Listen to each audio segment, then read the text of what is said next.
You never, ever say that there's something you can't do because you're Portuguese. Don't let people bring you down. You work for what you want. And I don't ever want to hear it from your mouth again. And I tell you, that went straight to from my brain, and I kept that attitude. Stories with Vavo. Stories with Vavo. Listen to 'em all. We got those stories with Vavo. She was born in Budapest, and her stories are the best. Vavo. And she'll never stop talking. Well, welcome back to Stories with Vavo. This is Phil Pancho. I'm here with my lovely mother, Sophia Pancho.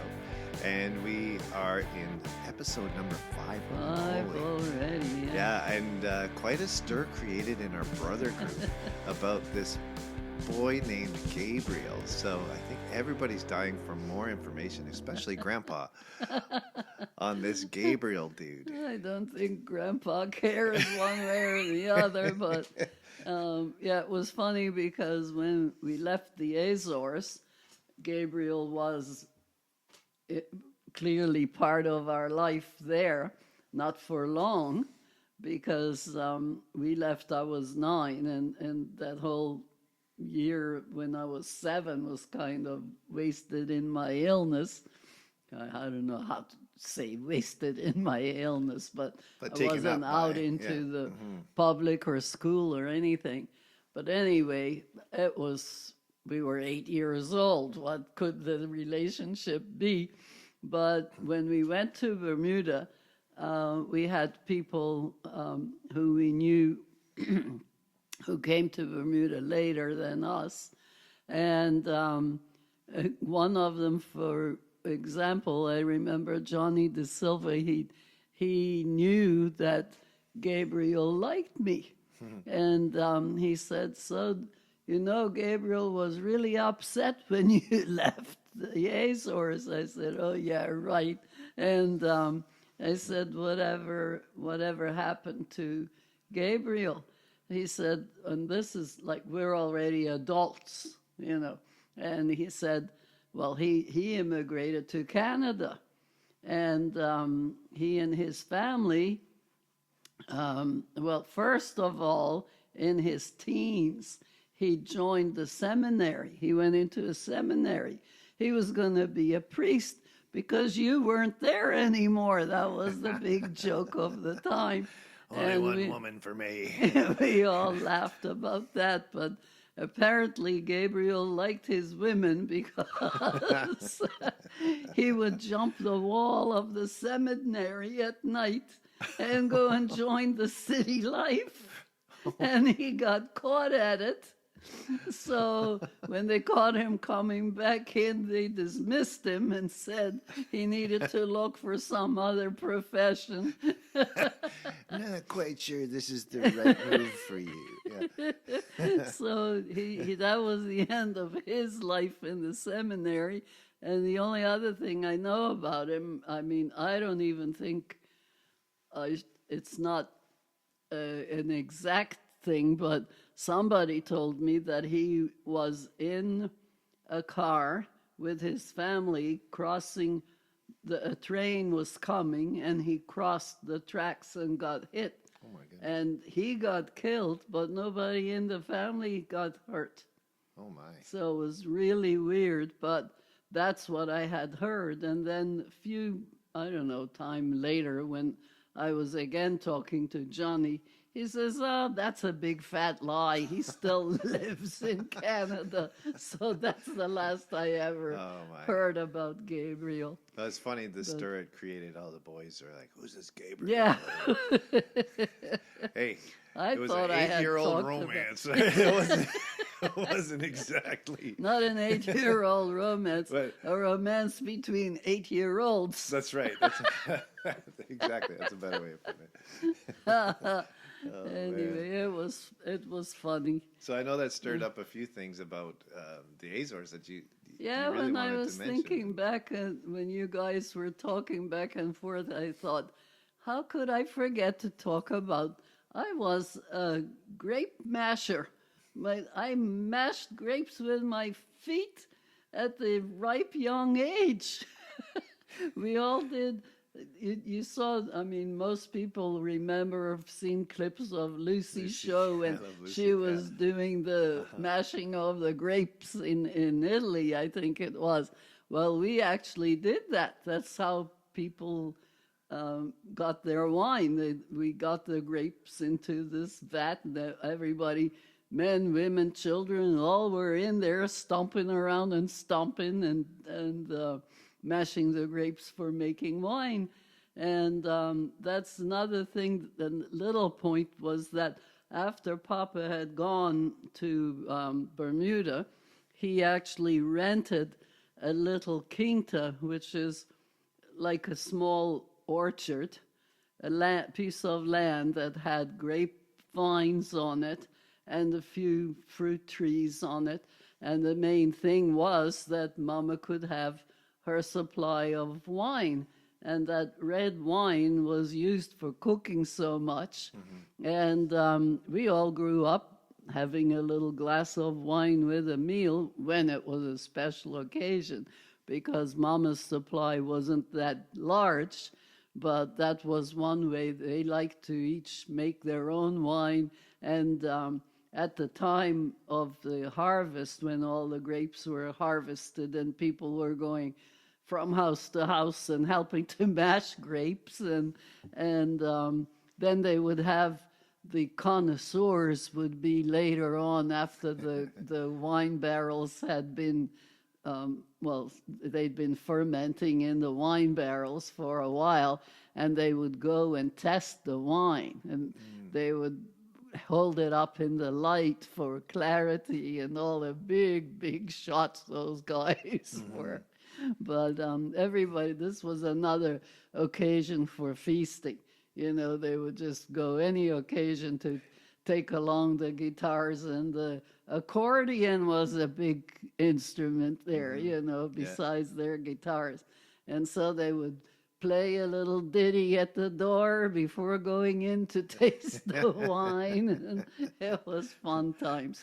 When you're poor and you don't have a lot, everything like that is an occasion for celebrating.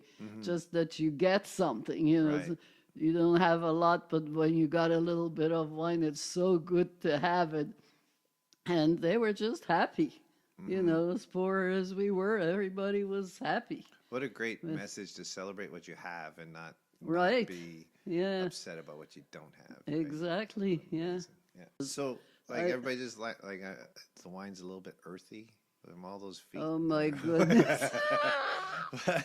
I know there was a basin of water that people largely ignored. Oh my God. That you were supposed to wash your feet and, you know, swish your feet. No, everybody walked barefoot. I know. So you're just supposed to walk into that water and then get into the. I think it was largely ignored.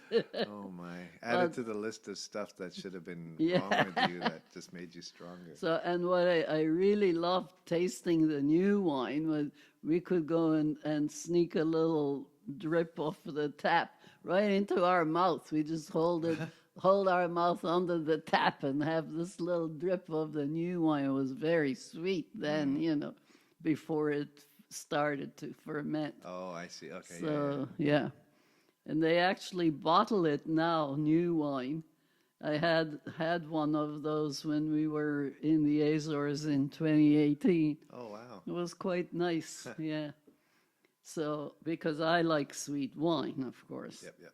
Yeah, and it's just like I want to emphasize, when we went to live in Bermuda, it was, the lifestyle was like night and day. You know, Bermuda was a dream come true for my mother. And of course, we kids were too young to realize what the difference was going to be.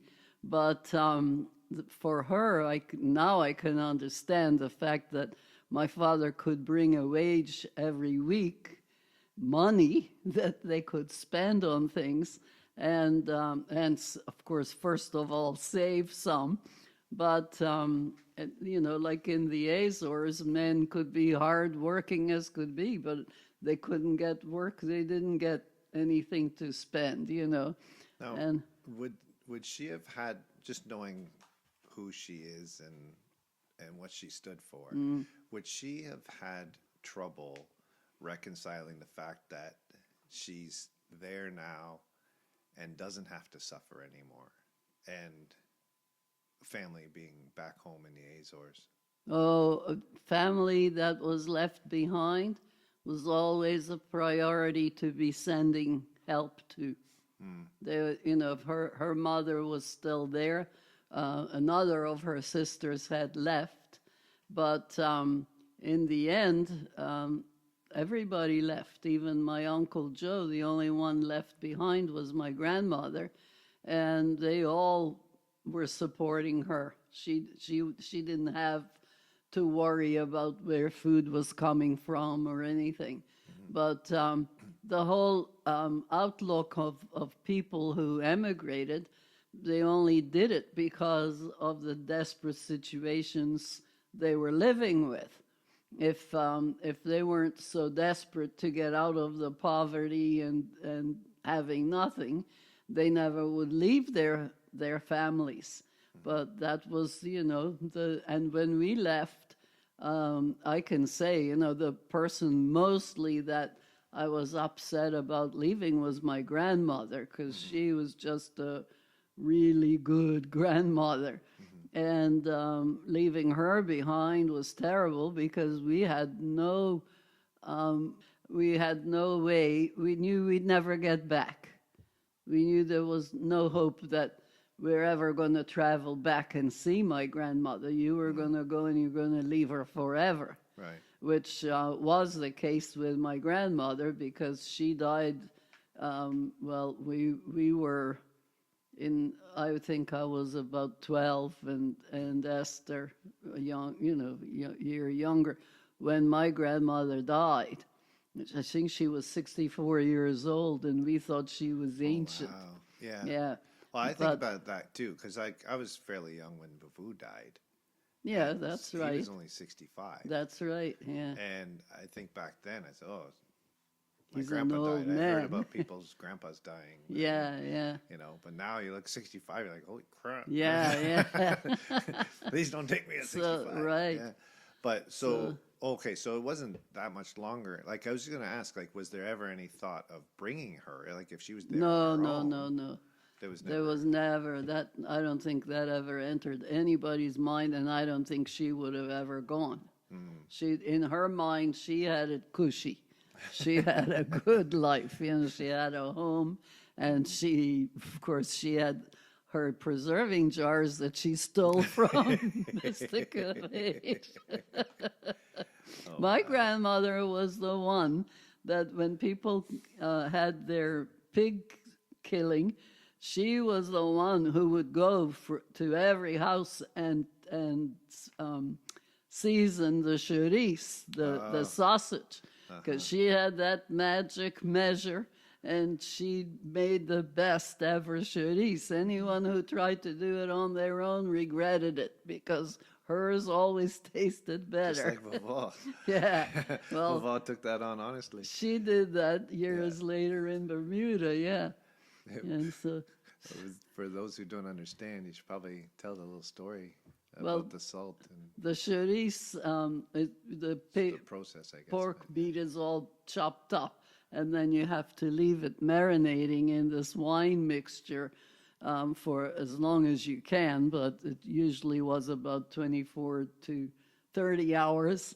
And in the Azores, as I said, my grandmother did this, but I was visiting my mother in Bermuda when, excuse me, one of their friends asked Mama to go and season their chorizo.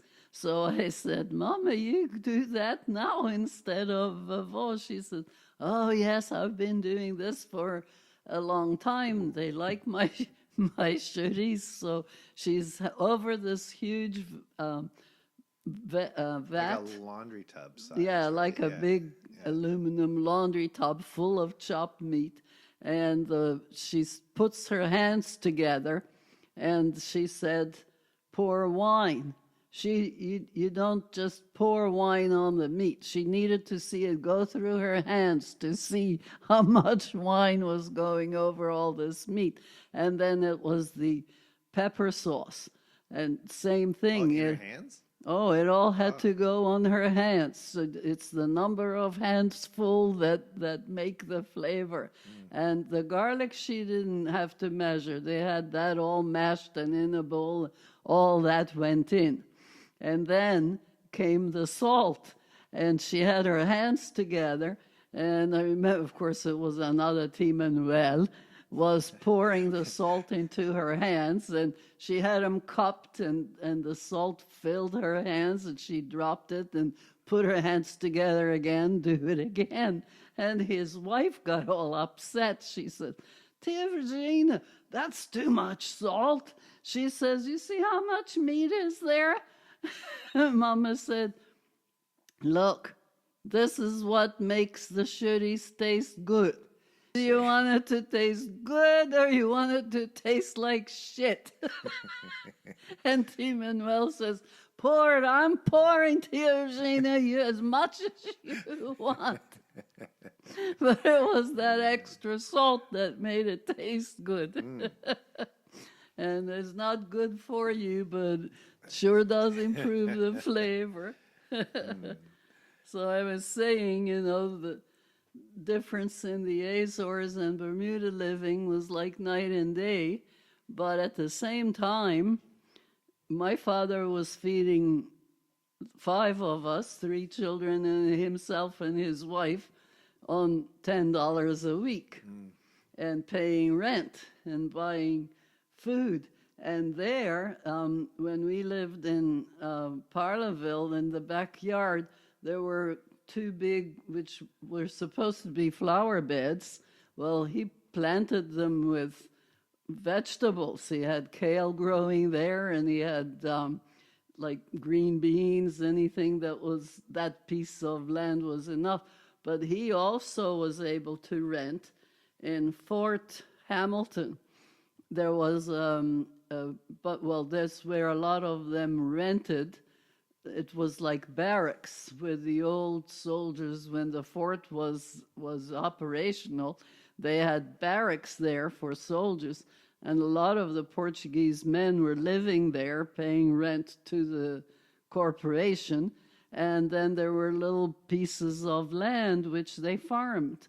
And he'd plant with potatoes, which needed more room. So And this is what he rented this patch? he rented the patch okay. in order to get more vegetables, cabbages and potatoes and those kinds of things. And then potatoes were, Mama always insisted, he hated it because he wanted his potatoes to grow big and give him more return. But she wanted little new potatoes picked, at least 1 pot in the season, filled this big pot of little potatoes, and she would boil them and put lots of garlic in the water and big hot peppers in the water, boil them till they were tender, and then leave them there to cool off. We'd come home from school, and that was our snack, new potatoes out of that pot. And they tasted so good then, So, and of course then, we had a lot to learn. Like I told you about us going to school, and then the fact that in the Azores, lunch in school, we had a piece of bread and a piece of cheese most of the time. That's what we had. And if the cheese wasn't available, we just had bread. But in Bermuda, when we were going to school, Mama thought, well, now we're in the land of plenty. You can have a piece of chorizo with your bread. Oh, wow. So we end up in the school opening up our lunchbox. Somebody did show her how to buy us lunch boxes.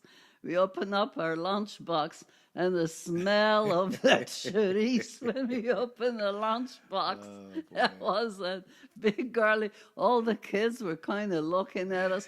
In my mind, I thought, oh, they're all jealous because they don't have chorizo. Oh, boy. Eventually, we learned, and otherwise, and the other thing that I remember is how our breakfast was always what was left over from supper. So if Mama made, some soup, and there was some soup left, we ate that for breakfast. And she didn't make new food until the old food was gone. And then one day Mama made codfish and rice. And oh, is that ever garlicky and fishy in your breath? Stinky, yeah. Lots of onions and stuff. And there was codfish left, and we loved that stuff. So we had it for breakfast. And when I got to school, I remember this little Miss, doesn't matter her name, a sweet little teacher. And she asked me to come and explain something I had done. So I was standing behind her at her desk and talking and pointing. And she looked at me with this funny look on her face. She says, "What did you have for breakfast this morning?" And I was so proud to say, "Codfish and rice." Because, we never had that except like special occasions in the Azores. And she looked at me and said, "Oh." But I was not at least bit embarrassed about it. That was something good for us. Yeah, it was So great. just that whole different culture that we grew up with. And then it took us a while before my mother's friend actually worked at the school as a caregiver, not a caregiver, caretaker. Like he cleaned the hallways and everything. And his wife would help him sometimes. And then word of mouth, they were people who said what we brought to school and things like that. So she would tell my mother, well, here they don't do that. They take a sandwich or whatever the thing happened Your mom's to probably be. like, "What are you talking about? We got all this food. Why am I going to send new food when I got all this in the fridge?" Yeah. So it was, like a big, of course, the whole way along the way was just us learning and doing what people would say doing better, but in my mind it really wasn't any better. It was just a different custom. And we never felt, I never felt inferior, except when it came to things. The Portuguese were very much discriminated against because most of the ones who came to work there were immigrants who didn't know how to read or write, like my father. Some of them did, but they were the back-breaking workers. They did all the hard work and stuff like that. But as far as knowing history or being able to read and converse in an educated manner, they just didn't have that because they weren't educated. It was just different. Yeah, they were different, but they were not allowed in prestigious clubs. Oh. Whether they had, like some of them had worked their way into owning a lot of property and they were rich men, but because their name was Portuguese, they couldn't go into one of, I don't know if I should call names, but it was well known at the time that the Riddles Bay Club did not allow Portuguese into their club. Is that club still around? Yeah, it's Yeah. still there. That's why I But I didn't mean, know if I should no, call I it. think it's important because, you know, like we think of racism on so many different levels. Yeah. But, that's classic, Yeah. just ignorance Yeah, there. On the, we had the Portuguese lawyer there practicing in the courts and everything, and he couldn't go. He couldn't be a member. So it didn't matter who you were. It was the fact that The your fact name that was there was Portuguese. this Portuguese descendant, Yeah. you know, there was heritage there of Portuguese. Well, and you they should have just- went in as Corday instead of Cordero. I don't know if that would have worked. But with that, speaking of the lawyer, I've got a lot of interesting things that happened when I was doing in my teens, a lot of translating because of when I went to work after school. Before I graduated, I had a little job after school for an hour or two, and then on Saturdays, because the island was not closed on Saturdays at the time, we had a half day on Thursday, and Saturday was open all day. So I worked with this man. His name was Hector Archibald MacDonald Wilson. So his initials were Ham. and people used to call him Ham Wilson, but his office was a debt collecting agency and a rental agency. Not too much in rentals, but most of his business was in debt collecting. And he never went around chasing people, but we would send them a note to say somebody says you owe this, and then they'd come and negotiate to pay the debt off, and then he would get a commission on whatever debts he collected. And I worked in when I went to work permanently for him, I would go to court. If we sued anybody, I was there to work on his behalf to collect the debt.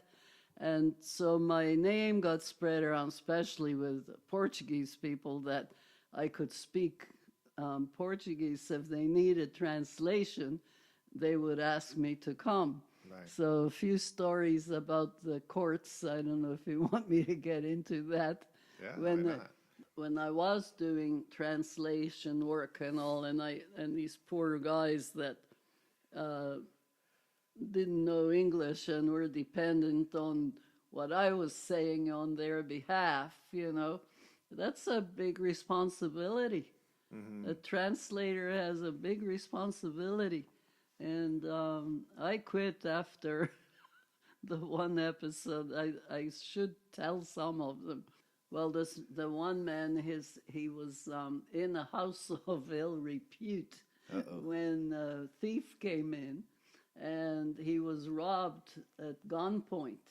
The thief had him, and I was translating for him. But before the case went to Supreme Court.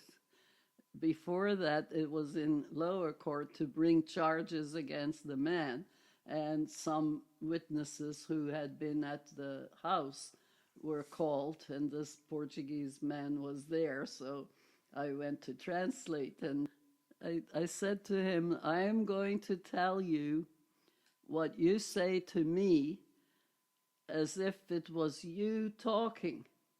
After you tell me, and I translate for the officer here, then I'm going to read to you what she says.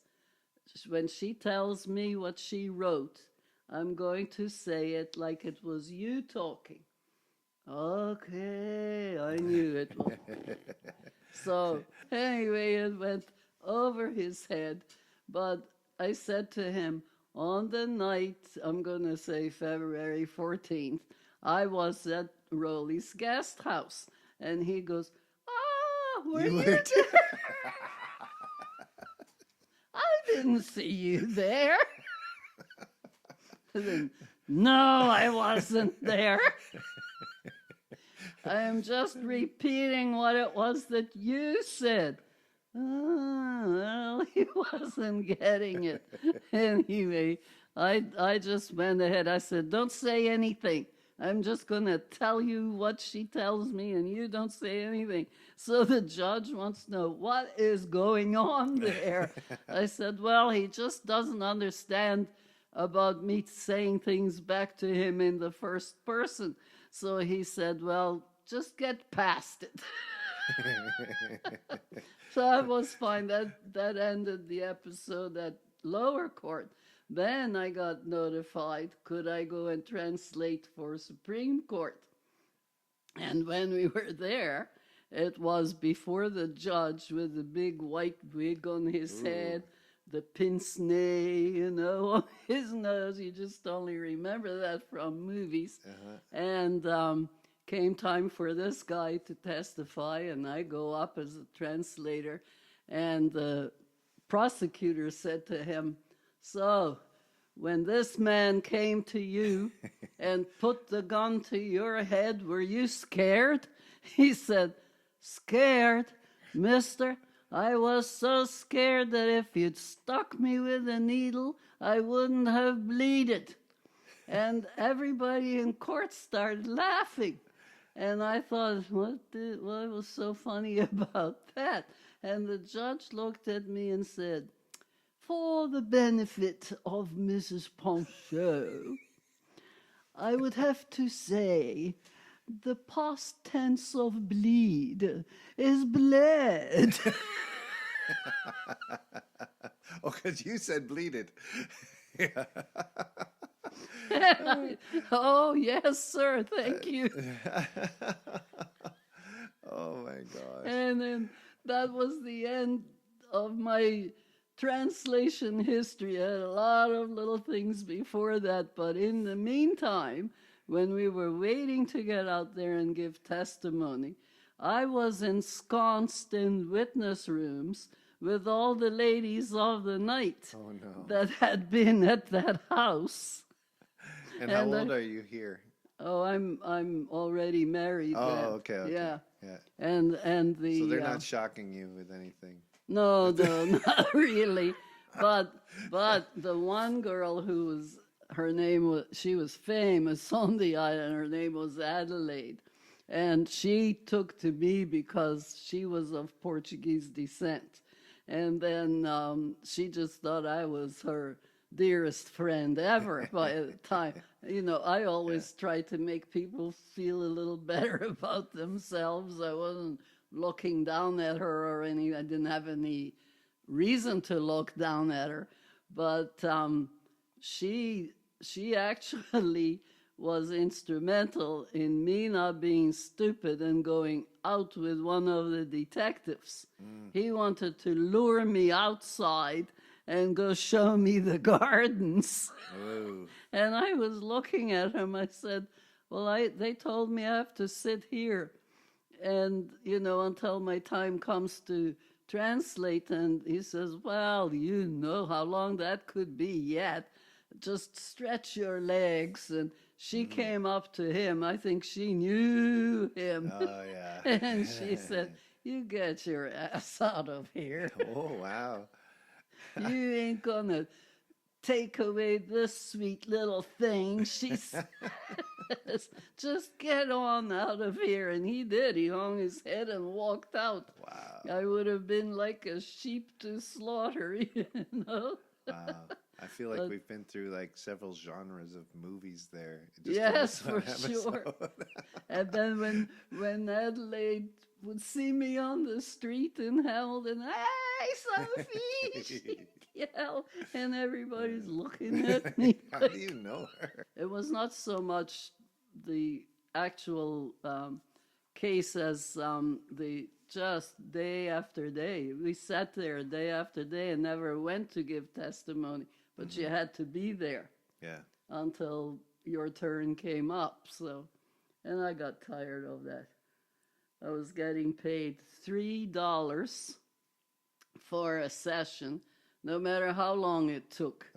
If I went there for 15 minutes and did a quick one, or if I waited all day and then again all day, and it was $3 no matter what. And you said this was after you were married, but before Early you had married family? days. Oh, yeah. Before you had kids. yeah, early, very early in our marriage, yeah. At one time when it was somebody I knew very well, and her dog jumped the wall and bit the neighbor's dog. And then I ended up there. They didn't tell me who I was going to translate for. They just, she was supposed to have someone, and they didn't turn up. So I went, and here it was, someone I knew well. I'm not going to say who it was. But she started on me. Ah, Sophie, do you know what happened?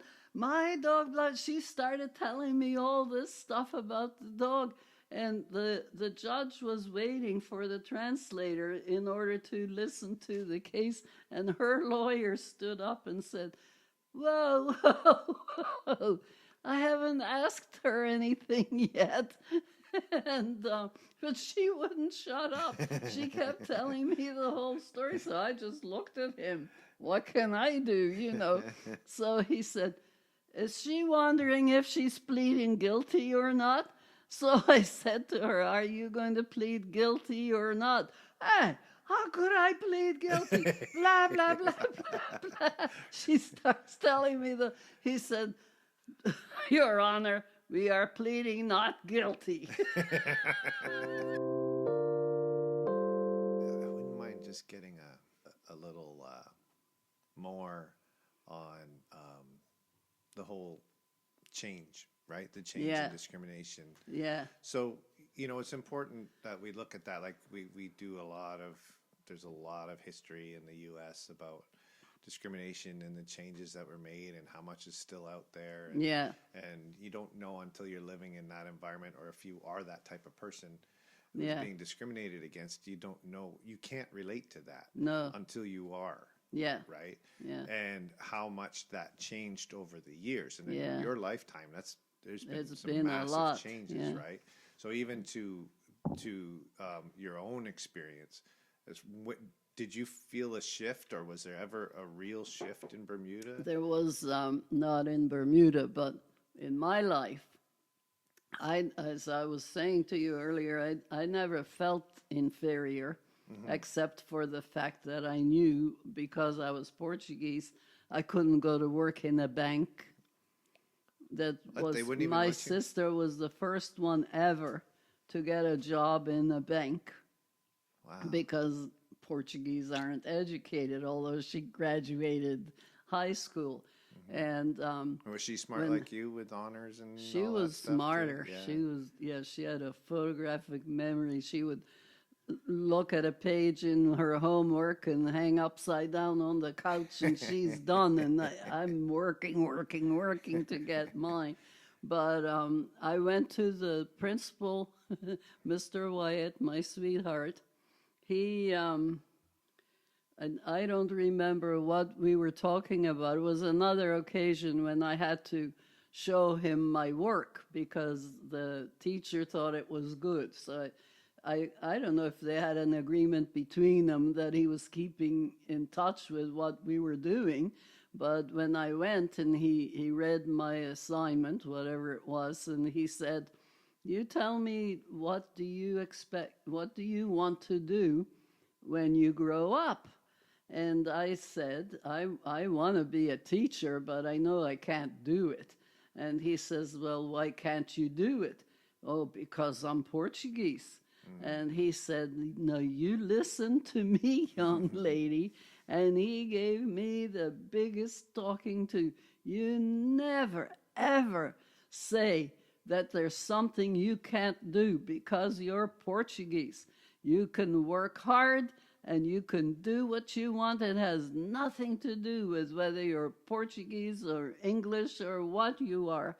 And he said, don't let people bring you down. You work for what you want. And I don't ever want to hear it from your mouth again, you know. And I tell you, that went straight from my brain, and I kept that attitude. Yeah. After that, I probably was not forward, but I would be on the defensive. I would, you know, the minute somebody said something about the Portuguese, I retaliated and I said, I'm just as good as anybody else, yeah. and made a big, big, huge difference in my life. Yeah. But there were a lot of us, and from my friends and all, who still lived with that stigma, thinking they couldn't do something. And how old were you when you had that kind of conversation Well, with them? I was probably close to 12. So a few years there. And, Because yeah. at that time I was finished with the classes in that school. Like they only went to so far, and then high school you'd have to go somewhere else.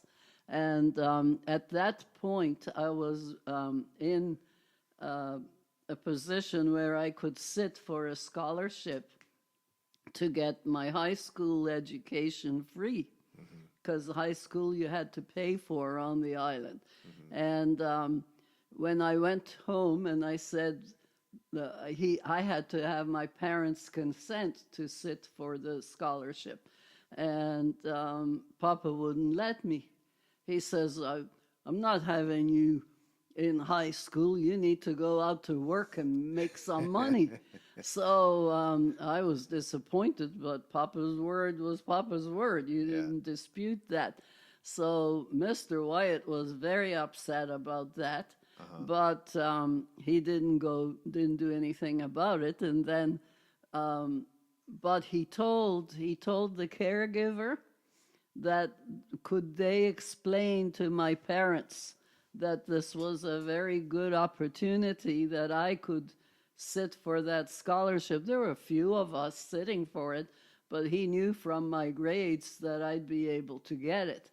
And I certainly did better in all our schooling than the girl who did get the scholarship.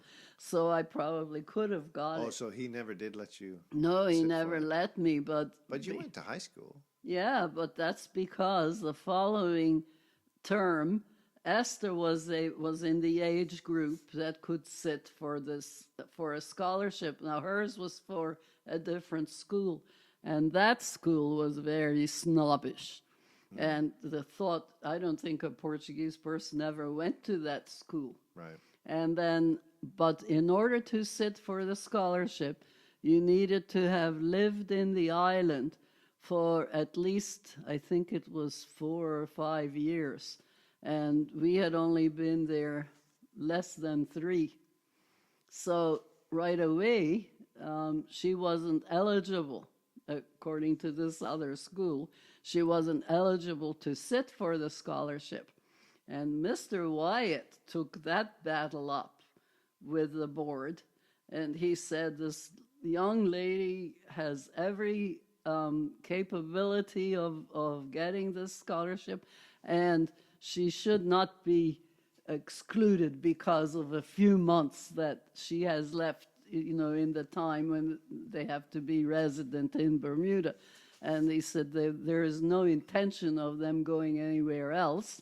They're going to be permanent residents. And he was able to get her in. So she won, hands down, over everybody who sat for it. And, of course, because my father had already been under fire with a lot of the friends who knew that he refused to let me sit.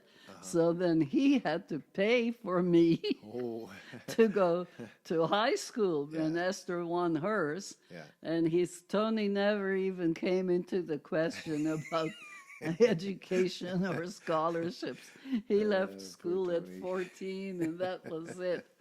So anyway, Papa paid, and I ended up, well, she went to the Bermuda High School for Girls, which had a huge, high reputation, and I went to the convent school, which was Mount St. Agnes Academy.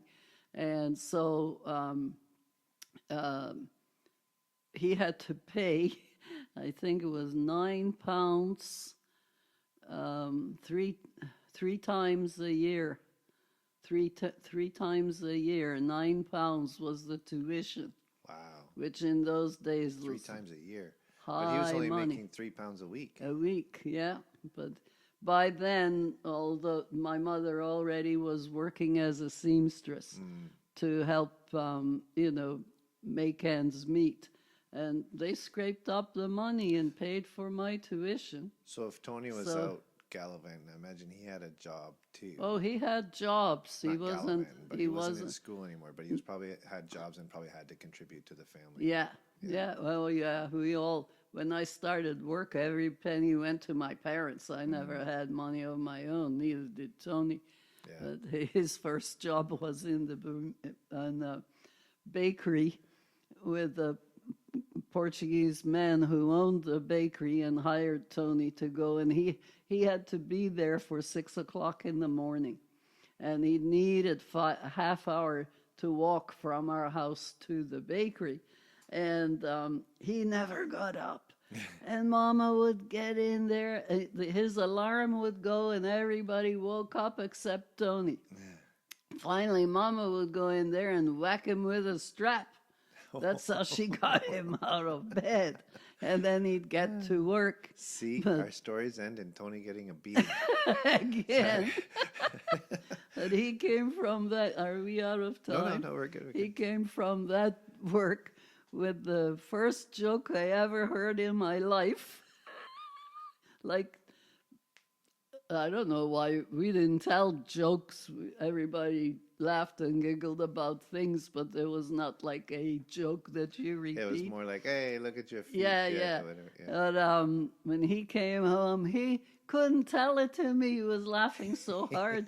And it was the joke about the rabbit, turtle, and Oh, lizard. really? That was the first one? That's the I did first not one. know that was the significance First of that one that joke. I ever Yeah. heard, and he came home with it. Wow. So anyway, I don't know if I should tell that. No, It's I not, think if anybody wants to hear it, they have to comment yeah, down below comment and say, and request we it. want the joke. We want the Rabbit, joke." turtle, and lizard. And I told that to somebody else. And when I first went to work, I told that to Ham Wilson. And he laughed so hard. And I made it my ambition. I want to always tell jokes and Yes. make people laugh like that because it was so gratifying. That's where it all started. Yeah. I know you and I have talked about this many times and how the internet has kind of destroyed our ability Yeah, to tell a that's good right. joke these Yeah. days because everything's circulated before When- you get to say it. Yeah, when you hear it from somebody, you associate that Mm-hmm. person, the idea, and you remember the joke and how it went over or didn't go over. But when it's all just written for you one after the other, you don't retain it. Yeah. Yeah. No, I like to save the good ones for myself. I don't want to Yeah. tell them later. Yeah, so and when of course, we've skipped over when I met Grandpa, Oh, we'll get there. That's got to be a different episode altogether. It has to be. But so I think we sort of got on that because of that principle. Yes, Kind of made He sure was- that you understood it. yeah. And what a message, right? Like, because I think a lot of times when we feel that we are on the outside, Yeah, that a lot of that's an internal It's an feeling. and I don't think internal people thing, get yeah. that. And he kind of pulled you out of that, right? Yes, Saying, yeah. no, you are not. I was different." convinced that I'd never be able to be a teacher. Mm-hmm. Yeah, But to have that kind of roadblock in your own mind Oh, at yeah. 12 years old. that's right. And it had to start earlier than Oh that. yeah, as And- soon as we went to the island, we knew they wouldn't let us do things. And my father, of course, was, especially because he couldn't read or write, he couldn't do anything beyond his labor. Yeah. And that feeling, and we had people who were already living there who would say things like, oh, so and so tried to get into work in the bank, and they don't let Portuguese in the bank, all that kind of stuff. So you hear these things and you figure, you're stuck where you are. Yeah. Wow. Yeah. An important message too, right? Like different doesn't mean better, No. right?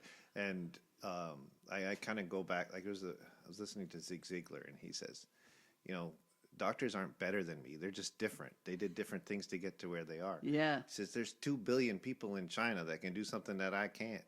And I speak Chinese, right? So Yeah. it doesn't make them better. They're just different, right? Yeah. And you can't associate different with being better or worse. No. And No. yeah. But I have always been forever grateful to Mr. Wyatt because of the kind of person that he was. And to encourage. Yeah, did- no, I had a tear in did my a eye when lot. you were telling the Yeah. story. It's like, But he did like a to have lot that for impact. us. Yeah. He did a lot for us.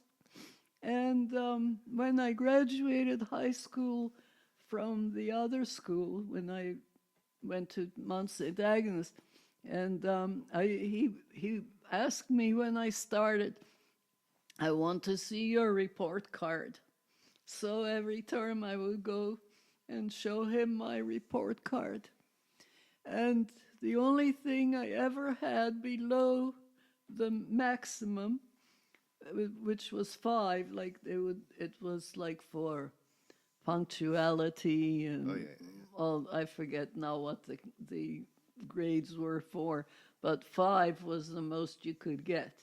And you'd go down my cards and they'd be 5, 5, 5, 5. And one time I had a 4. And that was in appearance. Because the one day I went to school and didn't have my uniform. No. And they took a mark off for the day that I turned up in a dress, not in my uniform. And when he looked at it, he said, "What is this?"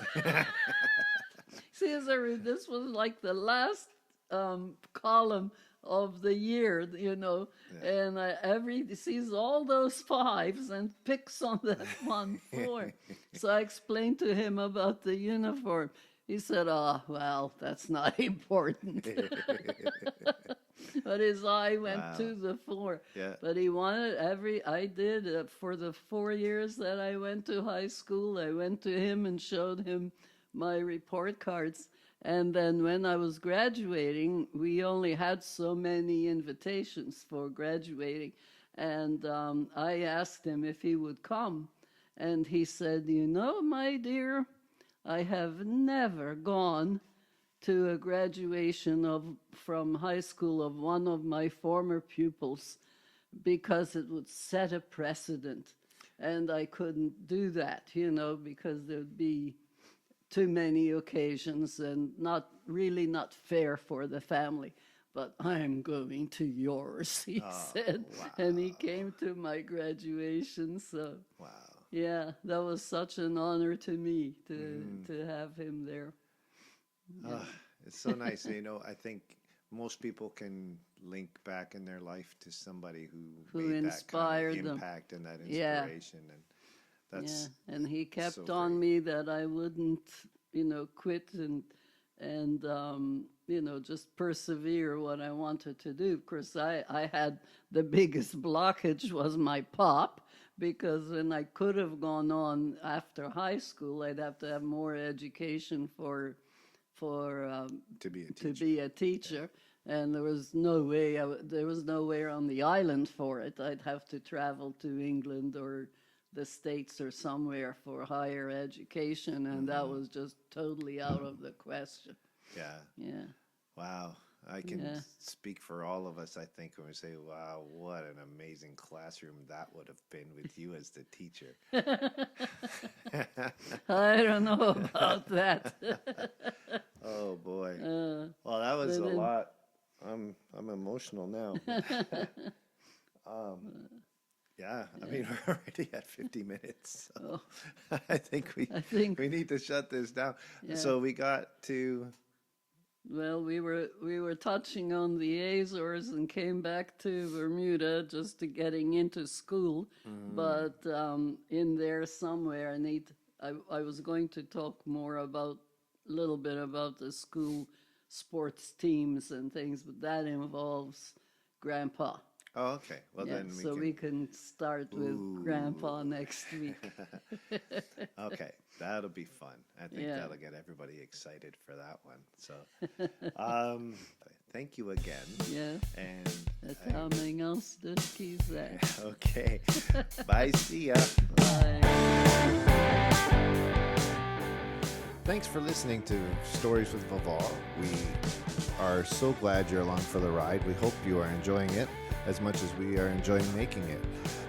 If you want to hear more Stories with Vavo, make sure you click that subscribe button and also turn on those notifications so you know when we release new episodes. The Stories with Vavo theme song was written and recorded by yours truly, Phil Pancho. Thanks again. We'll see you next time.